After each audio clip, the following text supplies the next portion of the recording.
Oh, Hollywood, Hollywood, Hollywood, Hollywood, in full-fledged panic mode and with good reason. It's almost as if they are trying to destroy their own industry. First, they go and they constantly alienate at least half of their audience all of the time, whether it's actors speaking out on certain issues or it's what they put into their movies, on top of which they make bad movies. It's not even like they're just slipping stuff into quality stuff. No one wants to watch what they are making. Then they've fired everybody who's talented because they don't fit certain boxes, they don't check off certain boxes. You have to do certain things to even get nominated for Academy Awards. And of course, there is the threat of AI. But now it's also YouTube. And by the way, Iron Lung, which you're going to see the trailer on here while I'm talking in a moment, I just saw it.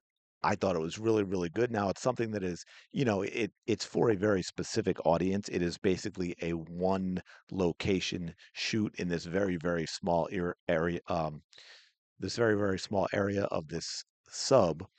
But as you can see here, shout out to the Soska sisters, by the way, two of my favorite people have done a lot of really cool stuff, including for wrote some Black Widow stuff for Marvel.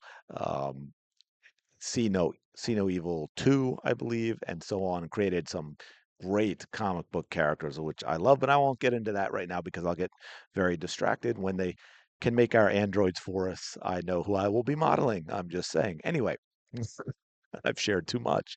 So as you can see from Variety YouTuber Markiplier broke down in tears after his self-financed horror movie Iron Lung opened at 21 million at the worldwide box office. It's kind of a hero moment to showcase indie filmmaking is possible. Now, to that, it's interesting. It says 21 million, and I have heard some things where they're kind of not.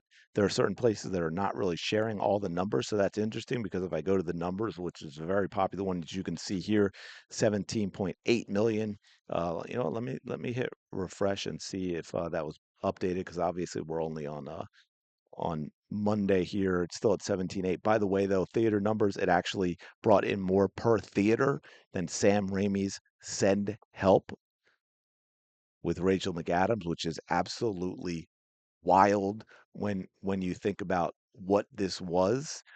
So YouTuber Markiplier got emotional about a remarkable turnout for Iron Lung, a very independent filmmaking adventure that debuted at number two in North America with 17.8 million. So I'm not sure where the 21 came from. Oh, international. Okay, that makes sense.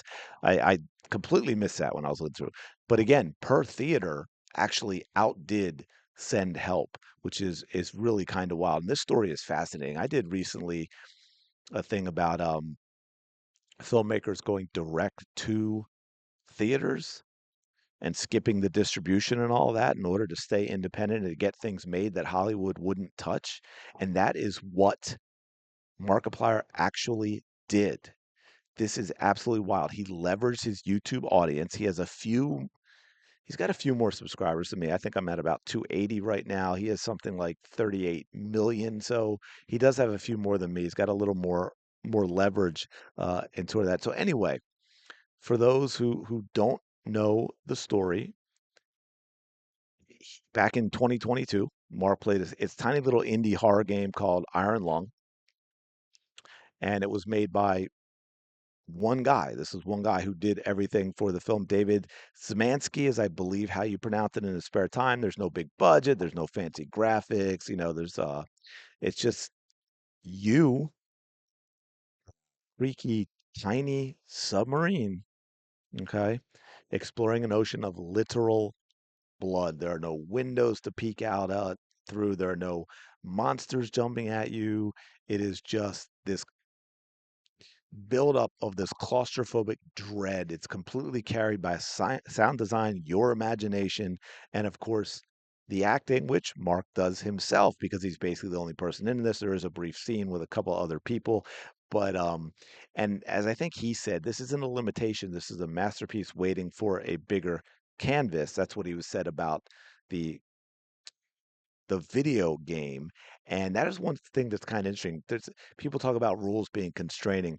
Nothing get your creativity going more than rules that constrain what you can do, because then you have to get creative in figuring out how to make something work. And so Mark taking this from this video game, this basically one location, one tiny location, one actor, and writing a compelling script out of it that people's going to watch, that is absolutely wild. Now, of course, he didn't pitch it to Netflix or go to Blumhouse or anything like that. He basically said, "Hey, I'm going to do it myself, just like Dave did with the game." He wrote the script, he directed it, he starred in it, he edited it, paid for it out of pocket. I believe it was a budget under $3 million.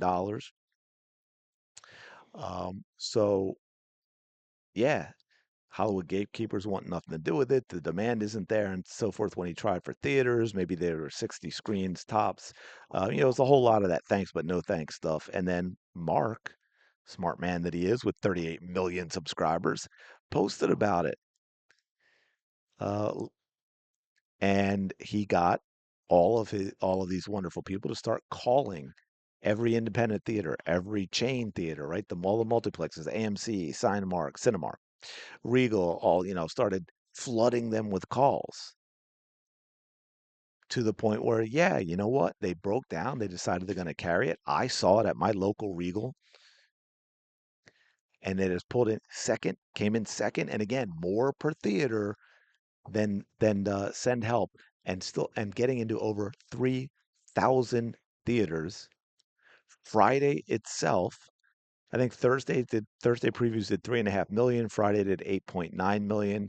Right, so talk about an ROI. That's an impressive return on investment. So 17.8 million plus more to make it up to over 21 when you include international, on a sub $3 million budget. And by the way, no marketing budget, because again, he leveraged his YouTube subscribers to bypass everything, get this in the theater direct. So let's say usually we go about half, right? So that's 10 million. He put in three, he got 10 back already.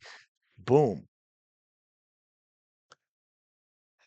And again, also to that point, Send Help cost a little bit more in budget and marketing than Iron Lung did, right?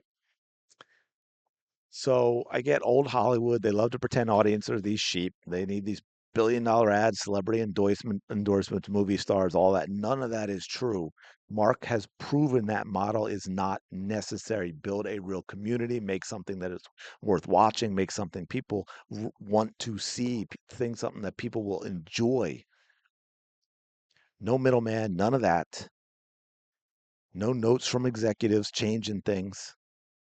It is the middle finger to this idea that you even need Hollywood. And this doesn't even have anything to do with AI, because now he did this one location obviously makes it about as inexpensive as you can get, and one person and all of that. But technology in general, again, even without AI, although you could use AI for just special effects, use it maybe instead of CGI, it'll get to that point hopefully with technology. And even just, the phone in your pocket, the cost to make a quality movie, despite Hollywood's budgets going up and up and up and up, the cost to actually make a quality movie goes down. It is the gates are coming down. There are no more gatekeepers, or I mean, there are, but they're just not nearly as effective as they used to be. So anyway, let me know what you think about this. Did you go see the movie? If you did, what did you think?